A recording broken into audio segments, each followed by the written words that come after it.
Welcome to Spartan Theology. I hope my mic's working. I think everything is. Haven't been live in a while.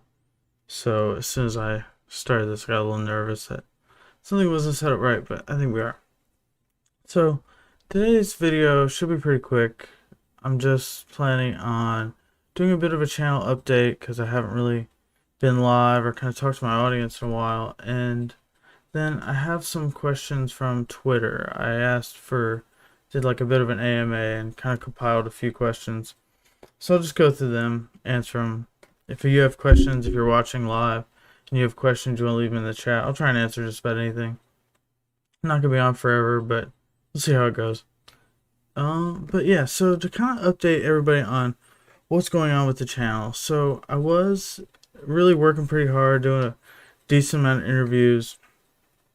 And then me and my wife had twins, and they were in the NICU for a while. So while they were in the NICU, it was pretty.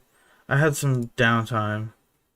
I had free time at home, nothing really going on. So I was able to kind of schedule these interviews, and that was good. But now that they are home, I've become a stay-at-home dad, which is super awesome. I'm really, really enjoying taking care of them.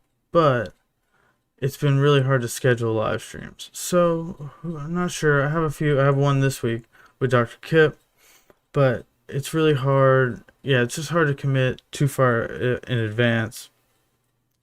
So I'm not really sure. But with that said, I'm trying to do more edited videos, which I've put out a couple and I've enjoyed them. They've been kind of like clips and responding to things. I'll be responding to more stuff. And if you want to get in touch with me, Twitter is the best place. Spartan Theology on Twitter. And if you're curious my thoughts on something or find something you think be interesting for me to respond to, feel free to shoot over to me there. But with that said, too, it got me thinking, like, what's going on with my channel? If I'm doing an edited video, what's my goal here? Because interviews kind of were really fun, and they kind of do themselves a little bit, if that makes sense. Like, you just find some interesting scholars like I did and interview them. But with edited videos, it's even more intentional than that. I really have to like have a topic and then think it through and write a script and edit it a little bit. So to do that, you really got to know like what my audience, what my goal, why am I doing this? So really, I've been thinking more and more about it, and I really just the more I've engaged with critical scholarship, the more I've wanted to share it with people. I've learned new things, changed my mind on things. I just want to share it and just have conversations, because sometimes I think I maybe go too far, and it would be interesting to hear people push back, or maybe I can learn some new things and teach people things, expose people to some new stuff. So it's really just really the more I engage with critical scholarship, the more I want to share that with you guys. So if you're watching this, I really appreciate it. Stick around. I have a decent amount of videos in the works, and I'm sure as I do this, it's getting easier and easier. I'm really learning how to do it. So there'll be more and more videos. But yeah, we expect kind of topics, like documentary hypothesis, authorship of the Gospels. You saw I put out that one clip from a live stream I did where I was talking about contradictions in the Gospels, things along those lines. So just really like engaging with critical scholarship. So that's kind of where I'm going from here. I'll have some live streams here and there, but for the most part, it'll be edited videos or just random live streams like this later at night. But with that said, I can pull up, whoops, as I'm on something else. But yeah, so I put out this tweet a little while back asking for questions. And yeah, so I put that out a little while. I put out this tweet a little while back asking for questions. So let's just kind of go through, answer them. Some of them may be a little bit longer, some of them be super short. Not sure how long this whole video will last, but like I said, if you're watching live, you got questions, leave them in the chat. I don't see anybody yet, but like I said, I haven't been live in a while. It's random. I didn't schedule this one out. So I'm not expecting too much. I can kind of delay a little bit as yeah, it was a pretty quick channel update, obviously. I mean, it's not extreme. It's just really the big picture as far as channel update. Channel's here to stay. I'm definitely still working on it, learning new stuff. Want to share it with you guys. It's going to be a lot of critical scholarship. So if you're not interested in critical scholarship, I don't know, you might not be interested in a lot of the new content. But if you are interested in engaging from a Christian perspective, but someone who's open-minded to learning and not just trying to refute the critical scholarship, but really want to understand what it's all about, stick around. Because, like I said, I have a lot in the works. And some of it will be more fun type stuff, just kind of responding to videos, and some will be more academic type stuff, essay reviews, or essay reviews and things like that, or more scholarly type stuff. But let's get to the AMA questions. Let's get to these. So, like I said, I put out this tweet, drop your questions here, and we'll just kind of go through and see what we got. So this first one is from, I got my mic and everything set up. You'll see me looking over the other screen, but it's hard to see. It's a little bit hard to see. We're doing it live, folks. Whoops.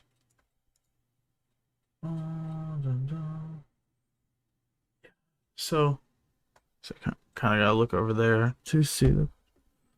But when are we gonna figure out our thing? Me and JB are in talks of doing a few podcasts together. I think we said it would really be interesting to kind of review some debates together, since he's an atheist, I'm a Christian. Just go through some debates and share our different perspectives. When are you going to help me with OBS? He's always asking for help. Who knows? Why am I your favorite atheist? You're not. Just kidding. JB's awesome. Follow him on Twitter. Follow me on Twitter. But yeah. What's your favorite Pokemon? Bulbasaur. Easy. I used to have the Bulbasaur on the bookshelf behind me, but I recently changed, got a green screen. Yeah, this isn't my new library. Just a green screen. But yeah, so you don't see him back there. And Steven wanted me to ask you if Dabo is still saved after the season. I'm not too sure about that one. It's not looking good. If I wasn't Universalist, it'd be rough for old Dabo. This Clemson football season is not turned out too well. But hey, Ray and Chris, appreciate you guys being here. Ray has a question.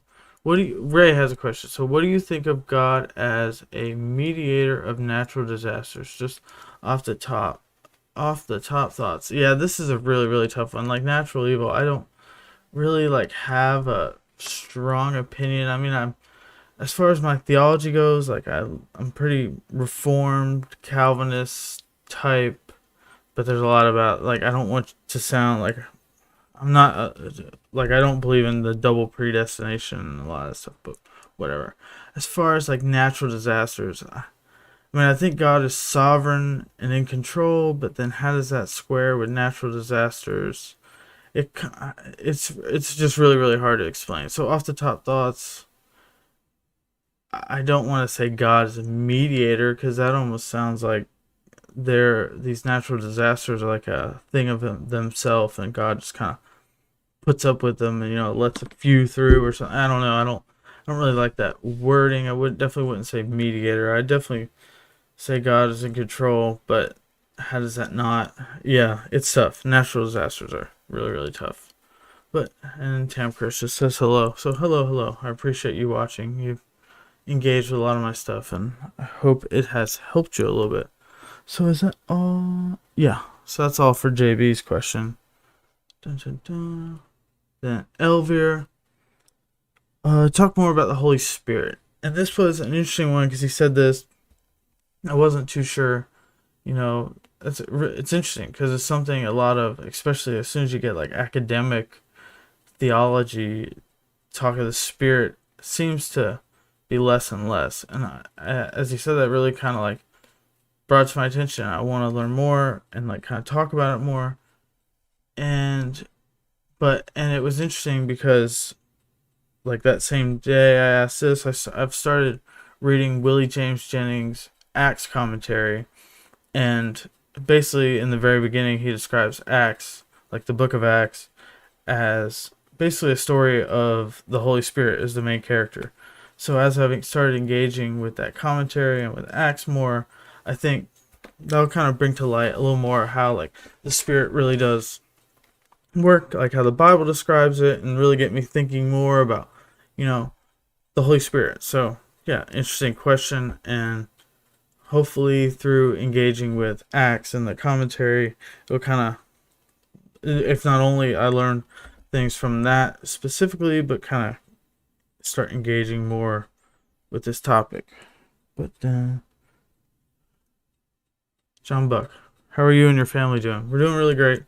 Like I said in the beginning of the update, I've become a stay-at-home dad, and that's been going well. It's about 2 months now I've been doing it. And yeah, it's been great.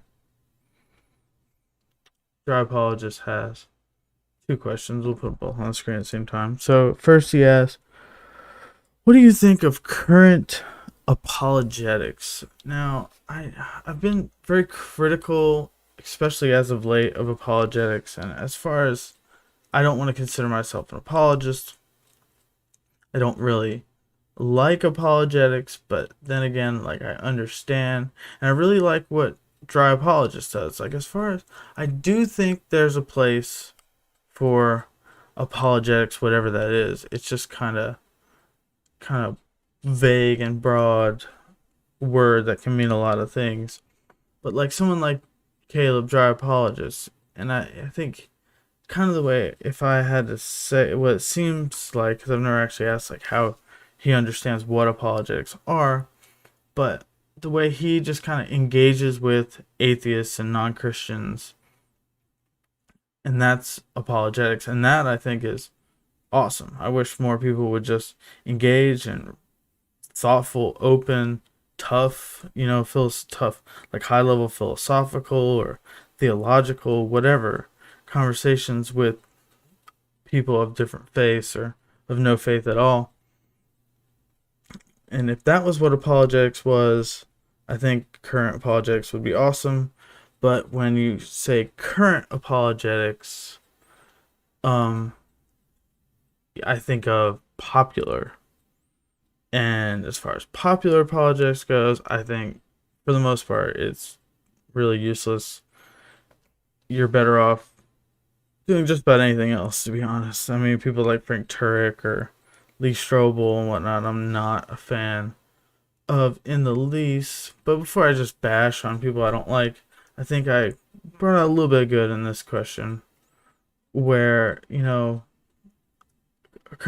more current apologetics was just engaging with the other side in open, honest conversations, it would be good. If by current apologetics you mean popular, not so good.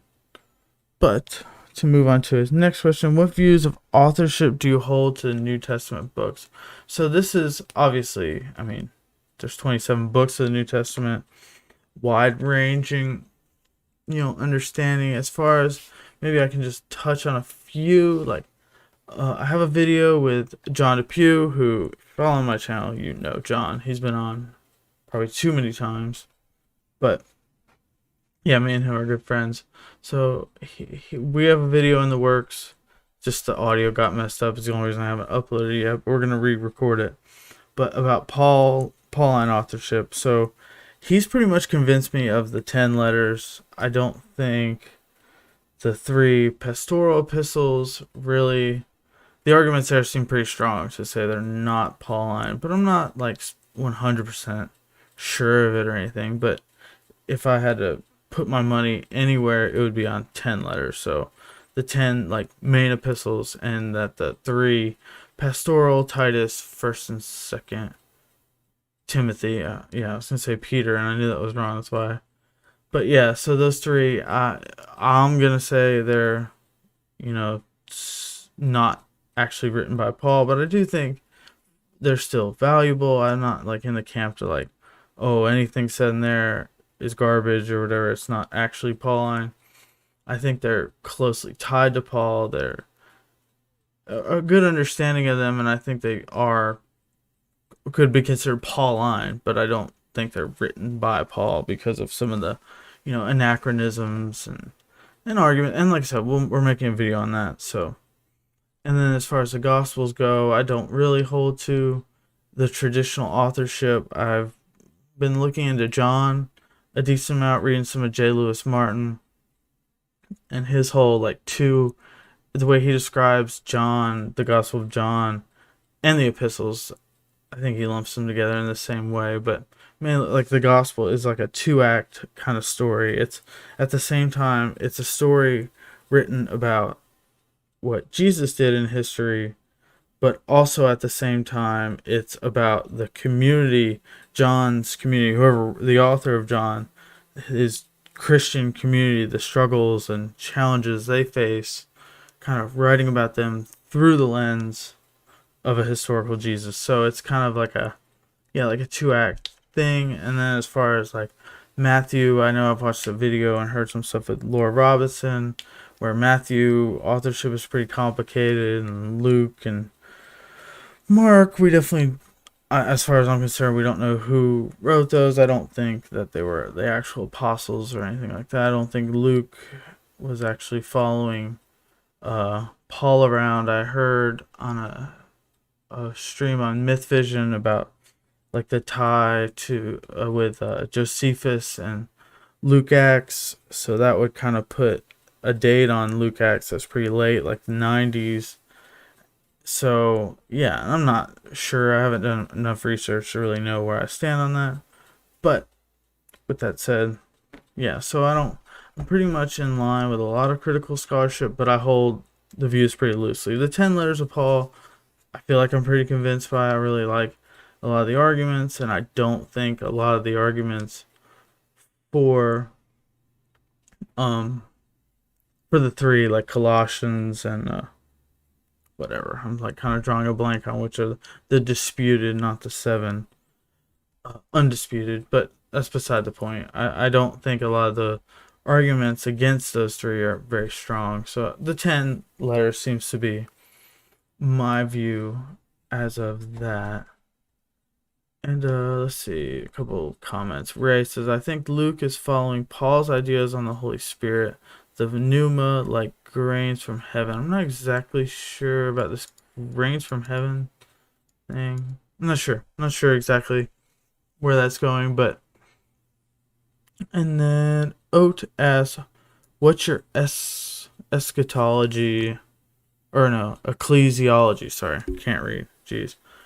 Ecclesiology is something. Yeah, that's a topic like I'm not too sure about. As far as, yeah, I'm not too sure at all. I mean, I'm whatchamacallit, I'm fine with women pastors. Jeez. God. I'm like evangelical, but that's not the word.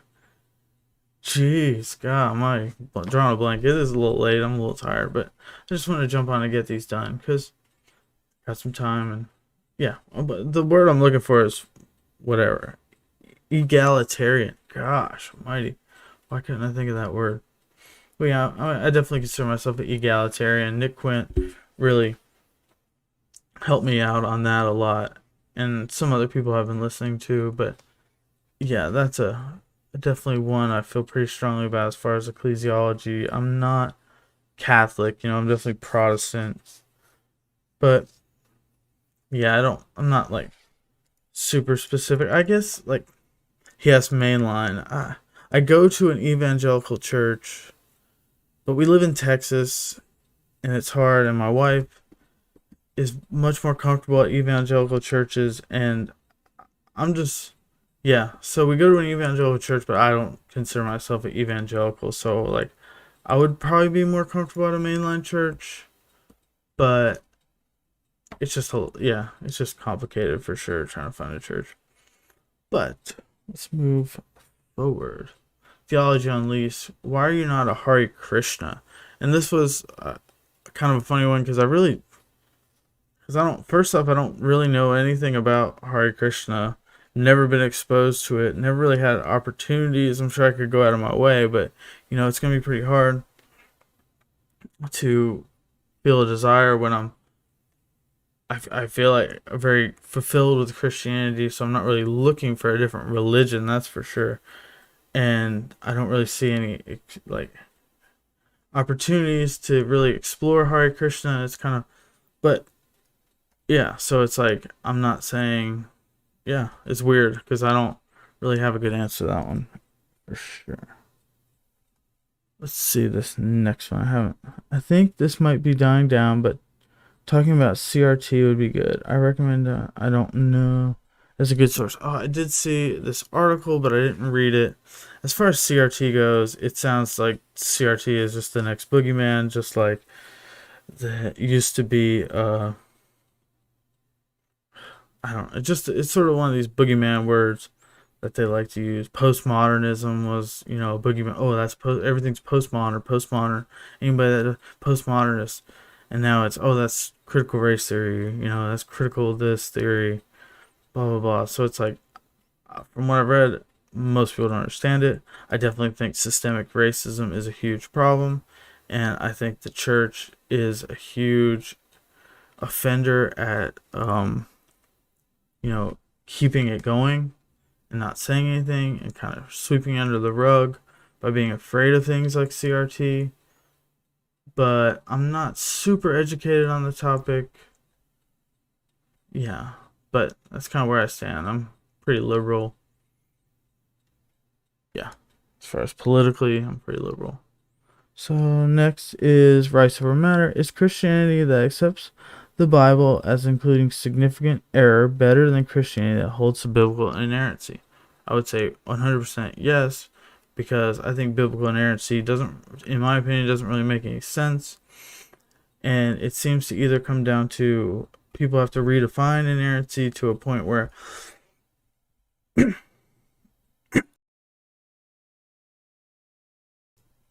yeah, they kind of redefine inerrancy to a point where it's kind of unfalsifiable, just kind of like it's right in everything it tries to be right, and anywhere it's wrong, then it's not really trying to say it again, type thing. And if you go to a more, like the Chicago statement, I think that can just basically be proven false. I mean, look at the Gospels. There's differences. If you watch the recent clip I posted with Chris Keith, like someone like him's going to say there's differences 100% on purpose. Like Luke takes Mark, says, no, I don't like that, and changes it to say something else for theological reasons. So if that's the case, that kind of puts inerrancy out the window. And then if really the documentary hypothesis has any legs, then that kind of shuts it down for the Old Testament. And I'm pretty convinced that there's a lot of, truth to the documentary hypothesis. So I would say 100% Christianity that holds to the being errors is better because it's true, and inerrancy is kind of not true. So it wouldn't be better to hold to that version.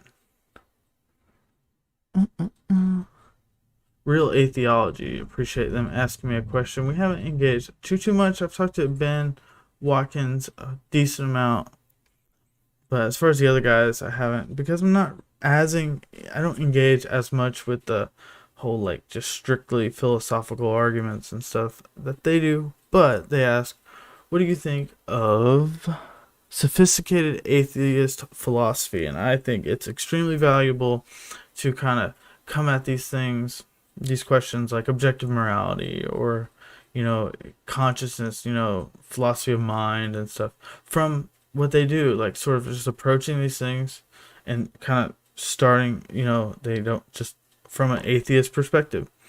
I think that really helps to move the conversation forward in sort of a really productive way. And I mean, people like Graham Oppie and J.L. Mackie and these guys, I haven't read a ton of stuff, but I have read a little bit. And yeah, that's who I know they talk. Sobel, who I haven't read, but have kind of engaged those arguments a little bit with some of my buddies in some of our conversations. But yeah, I mean, like I said, I think it's extremely valuable, but I don't really engage with, strict philosophy all that much. And yeah, I'm kind of a person that reads this kind of like a side tangent, but I definitely like read what I want to read. If I'm not interested in something, I'm not going to force myself. I'm not doing a degree or something right now. So, yeah, I recently read a book, Esther Meeks, called Loving to Know, about a covenantal epistemology, which I really, really enjoyed, but that's definitely not atheist philosophy, so I'm not really sure why I brought that, but it was just some philosophy that I read. But this question, do you lead towards A or B theory of time?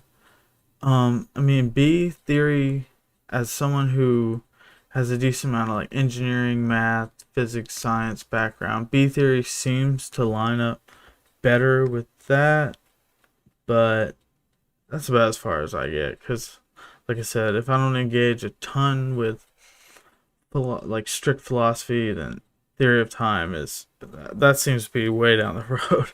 So to really have a view on it, it seems like I'd have to have a lot of other views beforehand that I don't have. So I don't have a strong opinion at all, really. Early church father epistles you think everyone should read. This is something I've really only like actually engaged with. Like First Clement I read a while back. I remember I wanted to study. And I've read some others stuff, but I've never like studied enough to say this is a really good one or this is not. I just kind of like engaged with people like Gregory of Nyssa and Origen and things along those lines, but not. I haven't put enough time into reading their primary sources, and that is something I think at some point I really would like to study, but like I said, there's so much to study, and I really haven't done enough to have a strong opinion on that. And any preference on adult beverage, and if so, what is it you enjoy most about it? So I'm a big craft beer guy. I haven't been drinking much craft beer at all lately, but when I do drink, I love craft beer. I got into IPAs for a while, so yeah, I was one of those guys. And Houston, where I live, has tons of really great craft beer. There's my favorite, if anyone is familiar with Houston craft beer, my favorite was for sure Eureka Heights Mini Boss. It's like a double IPA, super super good. But um, but yeah, craft beer is my go-to. I'm definitely not a liquor guy. I'll drink it. I'll drink a margarita because, like I said, we live in Houston, so go to Mexican sometimes, and I'll definitely go for a margarita or something. But yeah, what do I enjoy most about it though? I think really like craft beer is pretty fun. It's like there's so many different flavors, and it was really like the type of thing. It's like new. You first try it, it's gross. Like the first IPA you have. If you like the first IPA you have, you're a weird person. But for some reason, like the flavor grows on you, and just trying all the new ones, it's pretty fun, and it's a cool thing. Enjoy. Bring some over to hanging out with buddies. Here, you want to try one of mine? Oh, sure, I never had that. Trying all the new ones, pretty fun. So that's definitely what I enjoy the most about it. What is your view on divine hiddenness? I think my universalism really, really helps with this. I think divine hiddenness is a huge problem for a lot of views of Christianity. But there's a lot of ways that people sort of engage with this topic. But as far as I'm concerned, like universalism definitely helps. I think if someone, is like a non-resistant non-believer, it could be due to just the brokenness of the world. Like there's just it's a problem. Like I totally agree that like it sucks. I wish it wasn't the case that things were like this.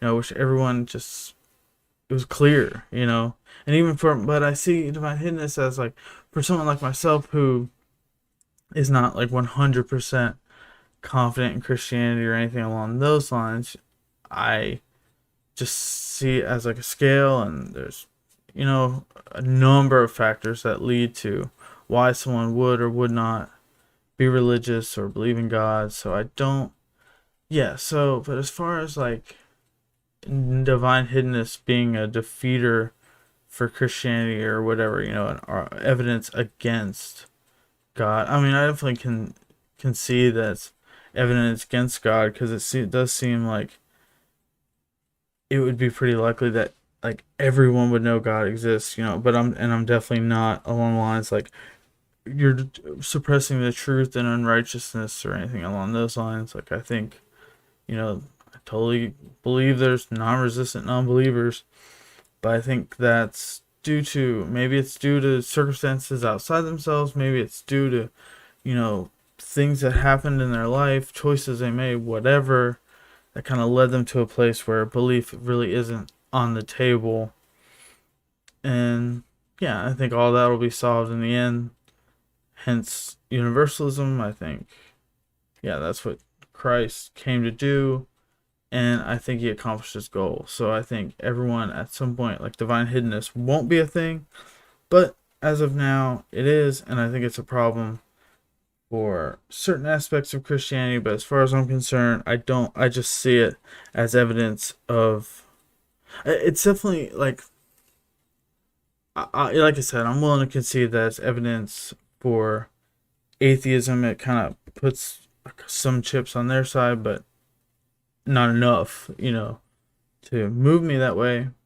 But I don't think it's like, I think it can be explained on Christianity. It seems to be explained just by sin, and sin, as far as I understand it, is not sin like, oh, you just did something wrong. Sin is like a problem that needs to be fixed, that's kind of in our world, that can, like I said, it can stop people from even grasping that God exists, and Christ came to break those chains. Just like, in John it says, if the Son sets you free, you're free indeed.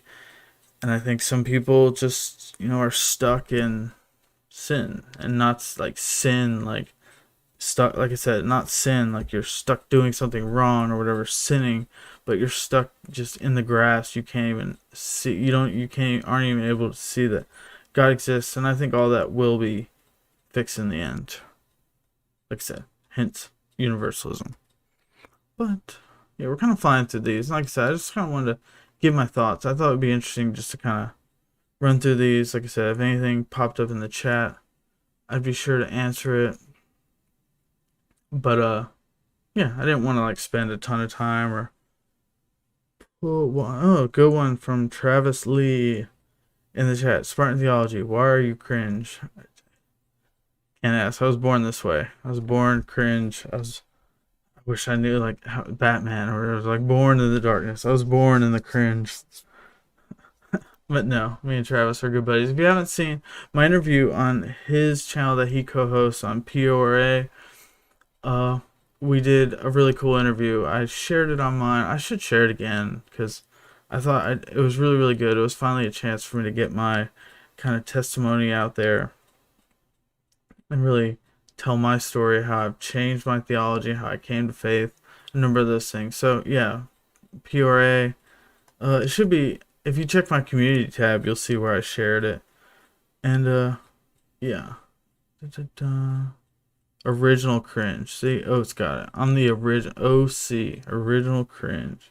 This is the last question I got on Twitter. So if you want to keep this going, you gotta ask me something in the chat. But tier list for the fattest and cutest bees. I definitely saved the best question for last because I have no idea what, like, this is a dumb question. I'm not sure who this person is. I definitely don't follow them. No, okay, just making sure I don't follow this person because I don't understand. But fattest and cutest bees. Yeah, that's a pretty dumb question. But yeah, so that's all the questions I had. I'll stay on just for a second if anybody has anything in the chat. But I just, like I said, mainly wanted to update so I can kind of recap the channel update I did at the beginning. So be on the lookout for more edited videos. I at least want to put out one a week, and should be some responses, but I'm not only going to do responses. I definitely want to do like some essay reviews and put forward like kind of think like responses are a little like a certain type of content, but then there's positive, like my thoughts out there, and I definitely want to start getting more of that out there. But I'm learning how to edit a little better and how to speak on a certain topic. Any upcoming book releases that you're looking forward to. Ooh, there was one. Mainly, not so much book releases, but books I want to read for sure. I can. And then Oat asked me, what view of the atonement do you hold? Big question. Yeah, see, I was trying to get off. I figured I'd ask some simple ones, and he asked me a really complicated one. So let me see something. I know I added a book. I want to read J. Lewis Martin's History and Theology in the Fourth Gospel, but that's definitely not a new book. Yeah, what was this? No, not sure. Yeah, so I don't have any like off the top of my head. I have like a list of books I'm gonna ask for Christmas. I know some of those haven't actually been released yet, but yeah, and I'm gonna do uh a list or like a video on the top books I read this year. 'Cause I actually went through a decent amount. But let's see. So any upcoming book release? Not so much, but like I said, what view of the atonement do you hold to? Big question. I don't hold to like a. No, that's fine. I know I don't have to answer. I'm gonna give like a quick response. What view of the atonement? Like I said, I don't hold to like a specific. I think Chris's Victor has a lot of good things to say. I really would recommend Fleming Rutledge's book, the Crucifixion. She has so much good stuff to say in there. I've really enjoyed it. And there's just, I mean, there's definitely like a substitutionary element to the atonement. There's definitely all these elements, but I think as far as like penal substitution, I definitely don't hold to that as the main view or anything like that. And it'd probably be like some Christus Victor is probably the closest thing. Why do you think Calvinism is viable? And I think a big reason, first off, a big reason why I think Calvinism is viable is because, like, I think it has a lot to do with I came to become a Christian at a Reformed church, so I was really open and really like understood.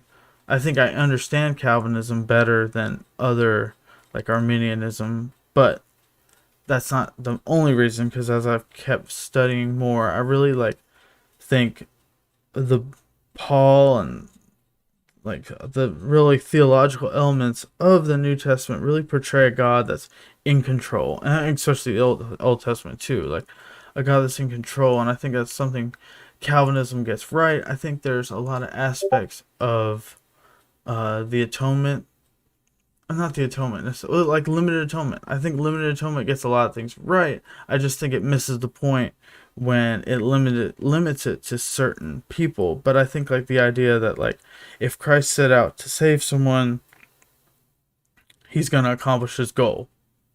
I just think he set out to save everyone, and he accomplishes that goal. It's like that's kind of my view. So that's like where, and I really like a lot of the work of Karl Barth, who is Reformed, Calvinist, and some of and like guys that follow that tradition. So I think there's a lot of value in Calvinism, but I'm not like, yeah, I'm not like your typical Calvinist, obviously. But yeah, I think that kind of wraps up. We went for how long? Well, 40 minutes. So yeah, I just like I said, wanted to jump on, gave the channel update, answer some questions. I really appreciate this. Maybe I'll jump on these later night streams like this more often. I can't go. Yeah, I need to feed some kids in like 30 minutes so I can start getting ready for that. But when do you try and read during the day?